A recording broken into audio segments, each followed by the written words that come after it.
دعا میں اتنی طاقت تو ضرور ہوتی ہے کہ وہ لکھی ہوئی تقدیروں کو بھی بدل سکتی ہے، اور جس رب نے اپنے بندے کی دعا مچھلی کے پیٹ سے بھی سن لی، وہ کیسے تمہاری دعائیں نہیں سنے گا؟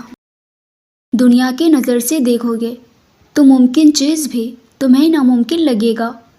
تم اپنی ساری حاجتوں کو اس مالک کن فیکون کی نظروں سے دیکھو، پھر وہ رب جب تمہیں دینے پر آمادہ ہوگا تو تمہارے مخالف کھڑا شخص کو ہی تمہارا وسیلہ بنا دے گا۔ حضرت علی رضی اللہ تعالیٰ عنہ نے فرمایا کہ اگر تمہیں اپنے کم عمر میں ہی دکھ، تکلیفیں اور پریشانیاں آ رہی ہے تو سمجھ لینا عنقریب تمہارا رب تمہیں بہت ساری چیزوں سے نوازنے والا ہے۔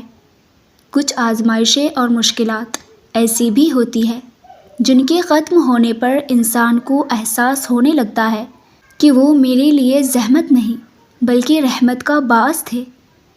اپنے رب سے یہ دعا ضرور مانگنی چاہیے کہ اتنا کرم نہ ہو کہ ہم اس کی یاد سے غافل ہو جائیں، اور اتنا ستم بھی نہ ہو کہ ہم اس رب تعالیٰ کی رحمت سے مایوس ہو جائیں۔